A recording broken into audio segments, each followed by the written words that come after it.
Hi, everybody. I'm very happy to have the opportunity to have this webinar and share our experience and our collaboration with dear partners in the Nordics, Cloudberry Communications. I just arrived from Boston, where I met like 70 entrepreneurs from all over the world. And one of the main topics of discussions was how we grow our businesses. And of course, one of the main ways to grow the business is entering new markets, which is not always easy, depending on which part of the world you are. I know that there's a lot of companies from Central and Eastern Europe that would love to enter the Nordic market. And therefore, we decided to set up this webinar and talk a little bit more about that. I'm very, very glad that we have two amazing ladies here that I have the pleasure to work with and share a lot of stories and experiences and make a lot of clients even more successful and happy. So I would like to present to you Madeline Kornfeld, founder of the communications agency Cloudberry, that we work together and collaborate for the Nordic markets, and also Svetlana Stavreva, that is a public relations and communications analyst and researcher. Madeline, the floor is yours. Thank you. Thank you very much. My name is Madeline Kornfeld. I am the founder of a communications agency in Sweden.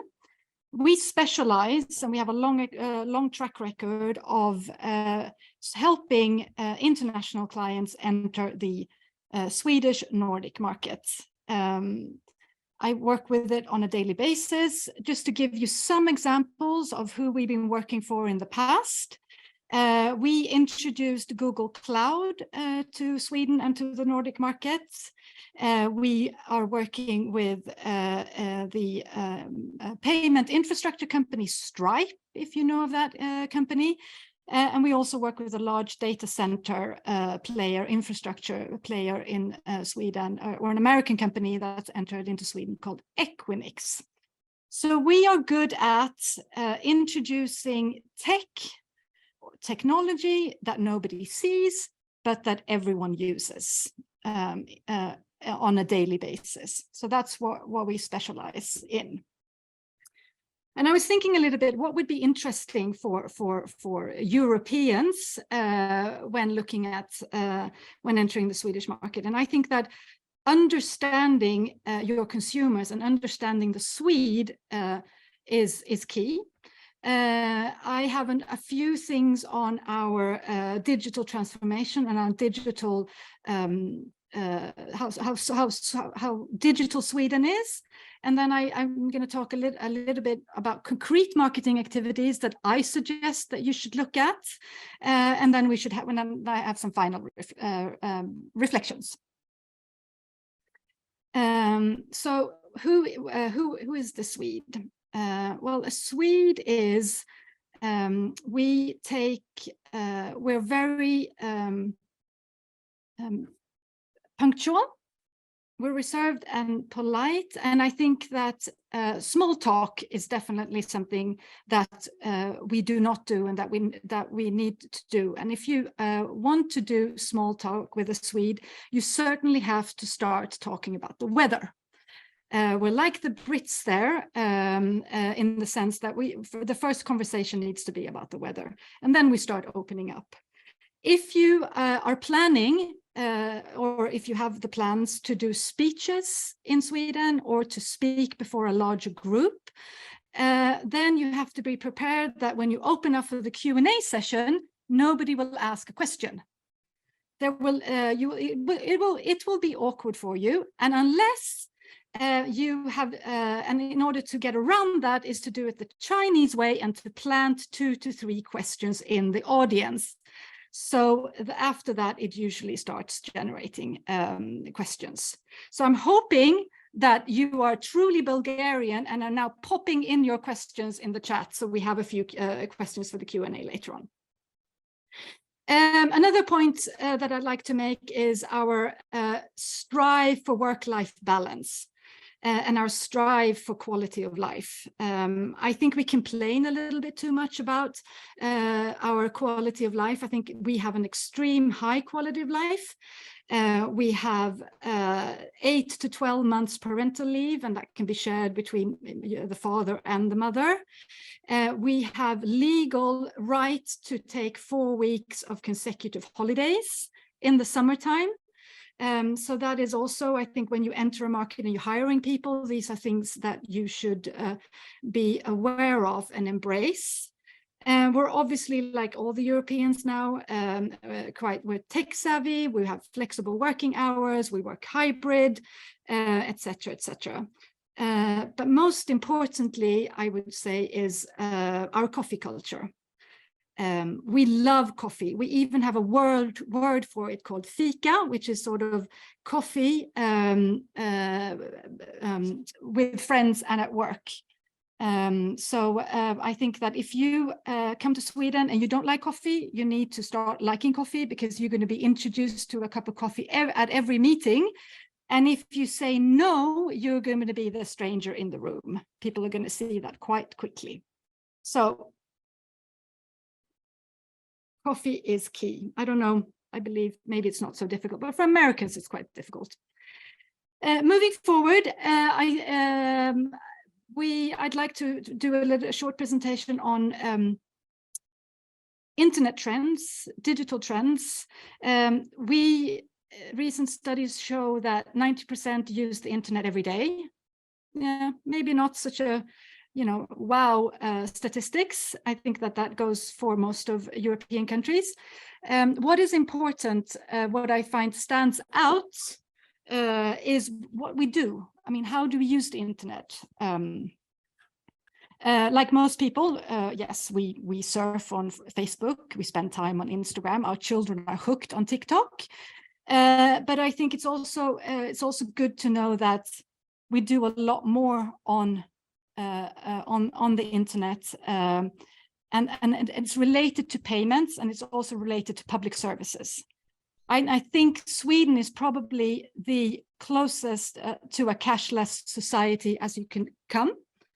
If you jump into a taxi in Sweden, you cannot pay with cash.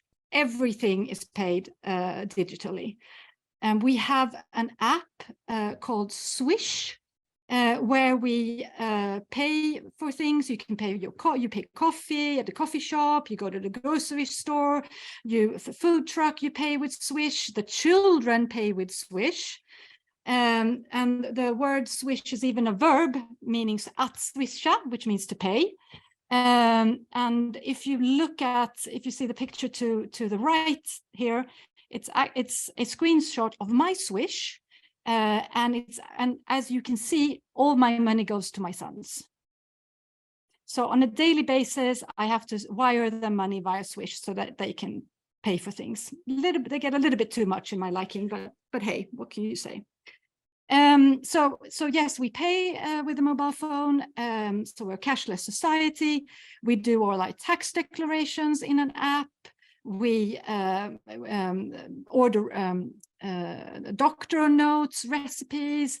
We even go as far as we book our laundry machines in an app. So here you can see I have a time scheduled, an open time tomorrow at 7 o'clock in the morning, where I can schedule my laundry. So it just gives you a view of how extreme digitally we are in Sweden. I think that's important to know when you're looking at the Swedish consumer. And of course that spills over to the business, to the work for you. As I said, tax declarations are done online. All receipts are digital for us at the company. Salaries, all the information with regards to salaries is sent via an app every month. And here is an example of Verksamt. This is where the Swedish governmental organizations related to limited companies are collected under one umbrella.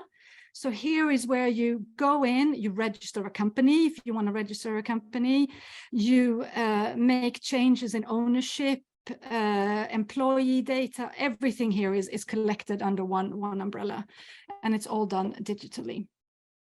And then you might ask, well, how do you identify yourself? How does the privacy work? How does it smoothly work? Well, we have something called Bank ID, which is also an app which is used for all of these services, where you have to identify yourself. So all digital services that are available, you need to identify yourself with Bank ID. And of course, that opens up for a myriad of ideas to develop applications to these services, and also, of course, a huge need for tech experts and developers and programmers. So we're proud of being digital, and there's a lot to be, a lot of opportunities within that. Moving on, I'd like to talk about marketing strategies. That's where my heart lies. That's what I work with on a daily basis. And my slogan, we talk about global and local. My slogan is local for real. And what do I mean by local for real? We talk a lot about translations, and my belief is that it is a lot more than just translating. We work with a lot of companies that we would define as using Swinglish, coming into the market and thinking that they're Swedish enough because they have translated the websites, they've translated the marketing activities, they know what target group they are, but it doesn't really work. In order to be a Swede, although we speak Swedish perfectly, we write Swedish well, we understand it, if you do your homework and if you spend the time localizing your offer, localizing your content, and localizing your even your slogans and your pictures and your videos, your road to market is a lot shorter than if you didn't. Because if you have that in place, press activities are going to be easier and faster. You're going to be invited to events faster. You will reach that community that you want to target faster, because entering a market is all about identifying and building your community. And in a community, I'm not talking about a fast fashion product or a teenage brand building its community. I'm actually talking about business to business tech companies that also have communities, whether they are experts within compliance that you want to reach because you have a security solution that you want to sell on them. There is a community. They're on LinkedIn, they attend events, they do things. So it's all about identifying and approaching them. Mentioning, you saw the examples of all of the digital services that we have.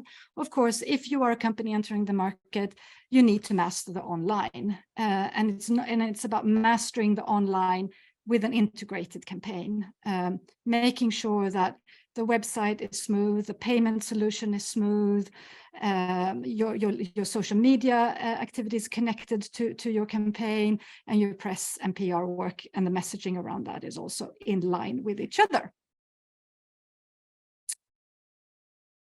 Now, here are I'd like to highlight, if you were to do 3 things within marketing when you want to enter Sweden, these are my 3 bets. My first bet is to work with LinkedIn. Worked with LinkedIn in an integrated way. That's where you will find your target groups. This is where you communicate, and this is where you should try to find and engage with your target group. It's extremely saturated. It is difficult. Again, you need to be super local in order to reach out, but that is a good channel if you're a B2B company. We talk a lot about media and media relations. One thing to know about media in Sweden is that it is tiny. And I'm saying tiny in the number of media outlets that are available, but also tiny in the number of journalists that are available. IDG, I think we all know of the tech media publishing house IDG. 10 years ago, they had 60 journalists. Today they are 10. They wrote on a daily basis, they wrote 78 articles per day. Now they're down at 5 to 6. So you can imagine the needle hole that you have to get through in order to get that one article published among those 5. And the IT industry hasn't decreased. It's the same, if not even larger. So what has happened is that we've had an increase of other types of media that have risen. One of them being podcasts. There's a myriad of podcasts out there, and it's not all about the murder stories or the history podcasts. They're very, very niched podcasts, B2B niched podcast. Here is Henrik Smolak. He runs a very, very popular podcast where he once a week gives you 15 minutes of new tech. He interviews various Swedish speakers, and it's become incredibly popular. It's 70% of the Swedish population listen to a podcast at least once a week. And it's even so popular that we have started running our podcasts, and we run a podcast called BIM-podden. You're like, what is that? Well, it's BIM stands for Building Information Models. So we actually have a podcast that's directed to people that work within BIM. And it's, yeah, actually it's successful. So podcasts, either you can identify them. I think if you're into e-commerce and tech, there's about 10 different ones that you can approach. Moving forward, influencers. We all talk about influencers, and here my bet is not mega influencers, but we're talking micro influencers. They're micro influencers for everyone. Here are three influencers that we work with. The lady to the right, she is an influencer speaking to people with diabetes. So she has a following of diabetes patients that she speaks to. The lady in the middle, she founded Women in Tech, extremely successful influencer on LinkedIn, Twitter, has her own newsletter. And then to the right, there's also a gentleman that's very, very outspoken when it comes to sustainability and transportation. Sustainability, this is my last slide. I'd like to touch upon sustainability and the importance. Sustainability and the concern of the environment is on everyone's lips today, particularly here in Sweden, because it's upon us extremely vivid, particularly today. I think we have 25 degrees. And it's before midsummer. 10 years ago, it would be raining and 10 plus if we were lucky. So we not only see it on a daily basis, so that's in our daily lives. We question what food we should eat. We question how we should transport ourselves. Are we going to take a flight for our summer holidays, or are we going to invest in an EV? Is that a good decision? So it's all over the place, and that's also a threat. It's obviously a threat, but that obviously opens up business opportunities. A lot of investments in technology within sustainability, and where I would say battery charging, energy innovations, that's on the top of the agenda. But given the fact that we are so sensitive to sustainability or the environment, if you are a company that wants to enter the Swedish market, you need to watch out for not being called greenwashing. I know that almost all companies have some sort of environmental or sustainability messaging within their marketing material. And I think that this is only from a personal point of view, but if you want to use those messages, you need to cross-check them against the Swedish market, against the Swedish consumers, against your Swedish business before you enter, because it could really backfire if you're not 100% sure that what you're saying is correct. So that's just a highlight, and a highlight from when you're looking at entering Sweden. Finally, so what are the 5 takeaways that I would like to bring you with you, that you need to think? Drink coffee. I think that you have to drink something 14 times until you like it. So if you don't like it today, have about 14 cups of coffee before you come to Sweden. Think about going digital first in everything you do. Don't translate. Don't think that translating your content or running it is good enough. It's not. Make sure that you leverage on integrated campaigns. Our market is very small. It needs to be very niched, and it needs to be very integrated to be successful, and be aware of greenwashing. So those are my 5 takeaways today. Thank you. Thank you, Madeline, so much about your great presentation with great hits and tips. We already have 2 questions, and I'll start with the later one from Kate Projkova. She asks, what are the top 3 reasons from your perspective why companies decide to enter the Swedish market? I think one top priority, I think one thing that is attractive is that we're early adopters. So I think a lot of companies come in to test the markets. And that goes for tech solutions, but it goes for fashion, it goes for across the board. I also believe that since this is the space I'm operating in, there is an interest for new tech being added into what is already existing, improving things, making it more efficient, adding an environmental sustainable aspect to it. That's another reason why you could look at our market. And I think there's also quite a lot of fun projects to be involved in, and those are the sort of the 3 things I would suggest.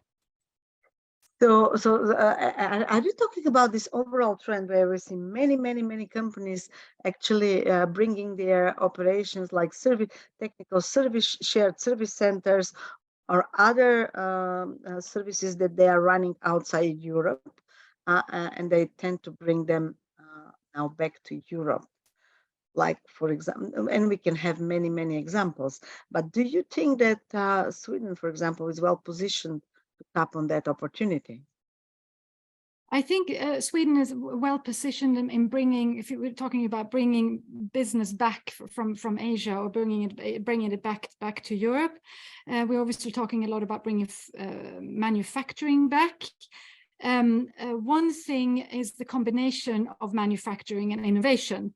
One trend that we see in Sweden is the investments that are done within battery charging at the moment. Everyone around the world is screaming for batteries and more efficient batteries.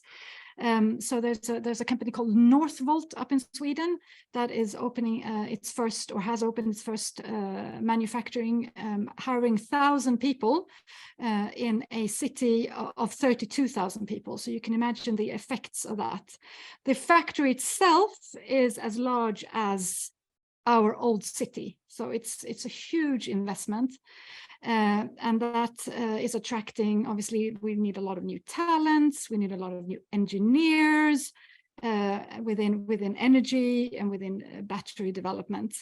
The next factory that is being built and is decided upon is going to be placed in Gothenburg, and they're coming to Gothenburg because they want to be closer to the automotive industry. And this investment is done together with Polestar. So I think Sweden, we were known as a car manufacturing country once upon a time. I think now we will be known for the battery innovation.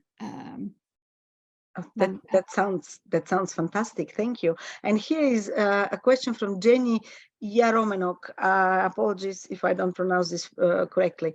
How long in advance is it acceptable to schedule a business meeting, especially if you want to meet an influencer, researcher for a FICA, for example?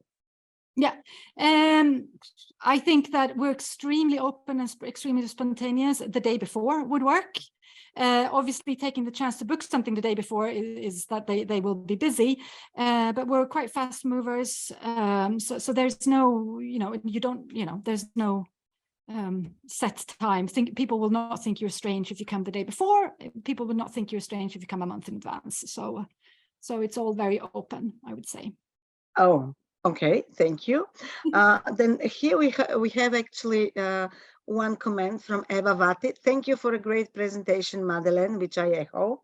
And one question from Jana Wilhelmus. What is the one thing you should definitely not do when doing business in Sweden as an international? I think one thing that you should definitely not do is think you are the best and think you know the market. I think you need to be humble to the country that you're entering, whether it's Sweden or any other country, and try to understand the culture, try to understand your market, test it a little bit before you decide to step over, and be open for the obscurities that this country has. That would be my suggestion. Okay, so maybe deep diving a little bit on that question. So can you give us two examples? One would be for a very good and successful campaign for a newcomer to Swedish market, and then the other one I ask you when you give us the successful best practice campaign. Absolutely. One campaign that stands out of being a complete flop has to do with the fact of not being very humble. And that was when Amazon opened up in Sweden 2 years ago. It was a complete disaster. It's known as the flop of the year. Amazon went in, hadn't done any research, thought they were the best and the biggest. And it failed in the sense that the translations were Google translated. So it took them a year to actually come up and sort of become a player in the e-commerce space. Also, obviously, this was an example of a difficult entering into Swedish market. Yeah, I can imagine. And it's sometimes, if the things are not well thought through, it takes ages to recover. they hadn't done the translations, they hadn't searched, optimized the website, they hadn't looked at the prices, and it wasn't until I think a year after their launch that it actually started picking up, because they had a very, very smooth logistics. So that's where they are winning today, is because you can order, like anywhere, you order one day and you get it the next day. So yeah, so that was a flop. So if there is one big takeaway for me, for example, personally, I would think to probably get in touch with someone who could help me set up a new business, or just test the grounds, or maybe at the beginning I'll get in touch with you, Madeline, to tell me what should I do and what should I not. But can you give us now an example of a best practice campaign? Absolutely. And we talked a lot about, I've been talking a lot about go local and what does that really mean? And I have a really good example of a company that went local. So I will bring up a slide if you don't mind. So we love sports, and most of all, we love hockey. So to the right here, you have a gentleman, a hockey player, that gave us the Olympic gold medal, and once upon a time his name is Foppa. To the left you have, I think we all have this, Crocs. They were very, very popular, and they're still popular. Crocs wanted to come into the market. they understood that they needed, in order to win over all the other summer shoes that were popular in Sweden, they needed to be very, very local. So not only and they worked with influencers, so they identified Foppa as an influencer to work with, but they went one more step further. They actually rebranded this Crocs shoe to be called Foppa Toffla, so Foppa shoe. And with that, it became the most popular summer shoe in Sweden, and it still is. So there you have a classic example of what I mean by going local. It's identifying something and really pushing it to the boundaries. So this is what I would say is one of the most successful campaigns. And I don't think they needed to spend that much marketing money, quite frankly, because everyone was so excited about running around in the Foppa Toffla. Oh, I believe that's a great example one can borrow, basically, because it's fantastic. Thank you for bringing it. So here is one more comment from Jenny. Considering majority of Swedes in business environments speak English to a good level, would it be wise to have English-speaking salespeople approach potential prospects, or we must hire someone local? I think when you test the market, you are perfectly fine to use English speaking or for speaking salespeople.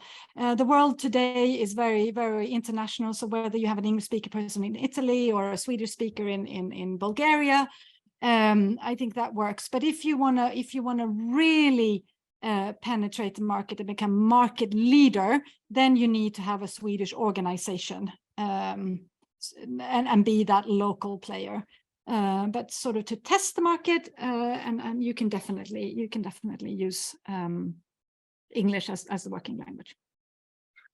But still, even if using English, you still need to know the culture, right? This was one of your advices, because talking English with the mind of another culture wouldn't do much, correct? Yeah, absolutely. So here is a question from Jessica Klingspoer. I hope I pronounced it properly. How do you measure the effectiveness of communication campaigns in Sweden? I think we measure it like most, like you do everywhere else. It's all about data, and LinkedIn campaigns, they give you all the data. Media relations again, coverage, and then in the end, it's all about sales numbers, of course.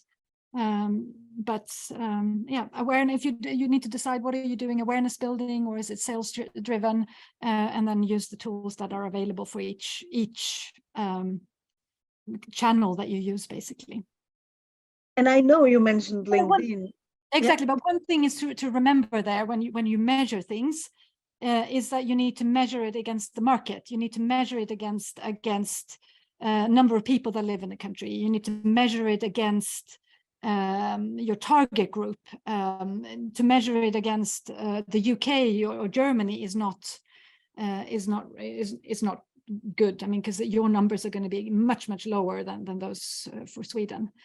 Oh, absolutely. Yeah. So you mentioned LinkedIn, and of course, LinkedIn is the go-to channel when it comes to targeting professional communities. However, do you see also a dominance of other platforms like Twitter, for example, Twitter chats, or Facebook or Instagram, or it's predominantly LinkedIn that we should take into consideration? Yeah, there's data on there's arguments for Facebook, for example, that Facebook is the best channel, but I think it's to identify your target group, where are they, and what you want to achieve. That's sort of the decision those are the criteria for deciding which channel to use. Mm-hmm. It's all about who are you speaking to and what do you want to say. If we just talk about it broadly, obviously LinkedIn is an important channel, very much used. Twitter is also important. Is been declining in sort of value with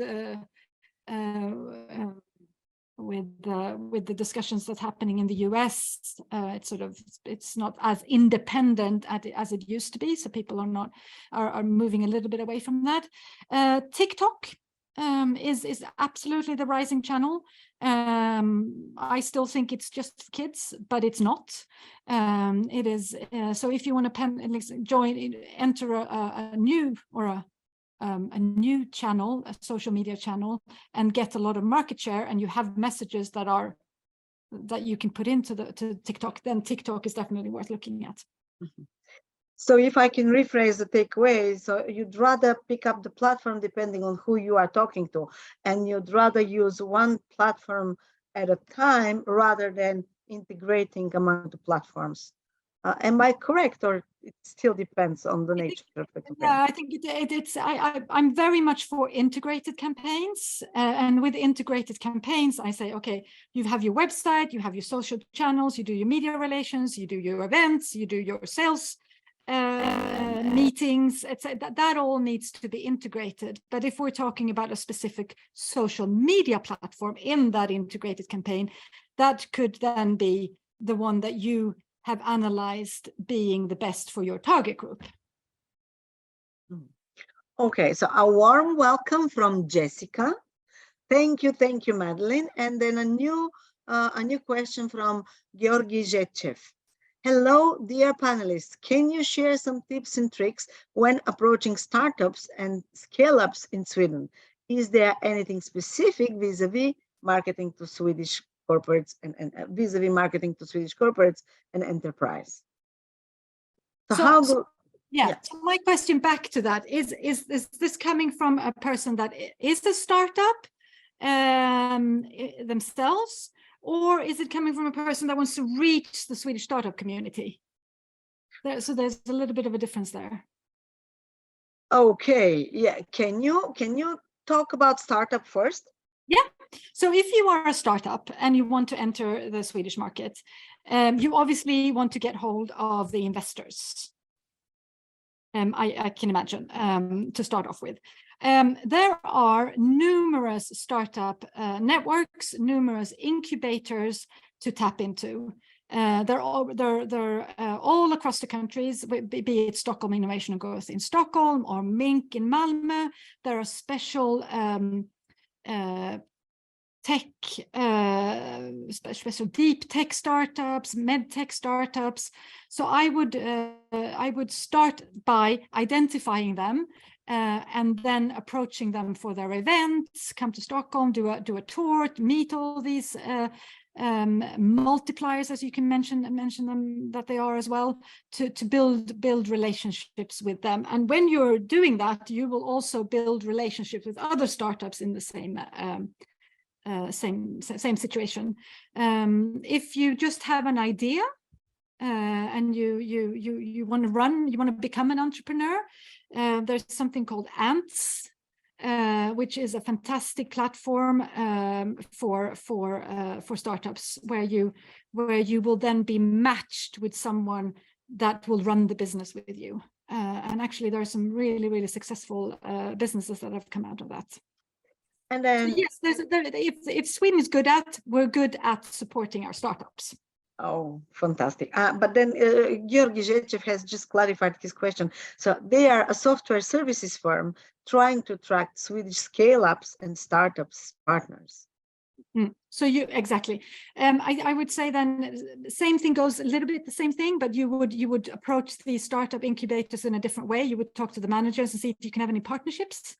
I know that, for example, the Epicenter, they have opened operations in Amsterdam. I know that Nordic is looking at Barcelona, has opened up shop in Barcelona. So as well as taking in foreign startups or Swedish foreign startups into their incubators and activities, they're also interested in partnering with equal partners in other countries. Oh, thank you very much. So, well, warm thank you from Georgi Zhechev. If I may just share with all of you my takeaway. I am surprised actually that Sweden and Nordic markets are so open, so flexible, and so agile.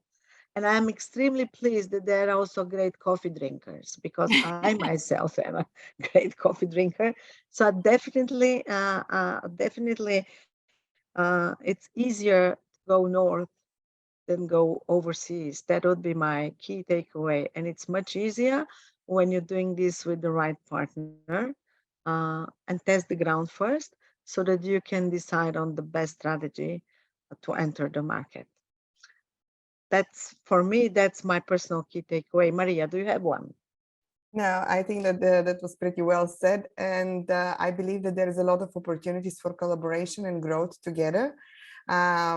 People more and more are looking for new ways to grow. And I think that discovering the right market and having the right strategy and approach to that, it's like a winning key. Yeah. Yeah, and Sweden seems to be a hotbed of many innovations that were started in one way or another in Sweden, in Nordics, but then could be further scaled up in other markets like the Bulgarian one, for example. And when people know each other, this works much faster and much better. So also thank you to the Swedcham for organizing that platform and for enabling that kind of contact. Thank you. And just to add one thing is that I think Sweden is a very small market with 9 million people. But I think if you're in the tech space, the tech clients that we represent and that we have are multinational companies, are huge companies. So there's a lot of opportunity in getting into the H&Ms or getting into the Shopify, Spotify, or the Klarnas of Sweden. So there's a lot of opportunity within those huge corporations to bring in technology in and offerings into their companies. Absolutely. So a warm thank you, Madeline. Thank you. For the great, insightful presentation. I will download it and will have it in mind. Yes. Okay. Thank you all so very much. Any final words from either Maria, Svetlana, or Madeleine? Well, I would like to thank Madeline and Svetlana for the great conversation, for the great insights, and I'm looking forward to helping more companies to enter the Swedish market and the Nordics. We're here to help with advice, whatever is needed. I'll be very happy to see more companies from Eastern Europe getting into that market. Yeah, and likewise for myself. I visited Bulgaria for the first time last year, and I'm coming back. I liked it so much, so I'm coming back. So if ever you want to meet up, please ping me. My contact details are in the presentation as well that you will be receiving. Good. Oh, so Super, next time thanks. you're in Bulgaria, we should revisit again and probably deep dive once again into the opportunities on how to connect businesses between Sweden and Bulgaria. That would be a real great opportunity. Thank you all for the insightful presentation and discussion.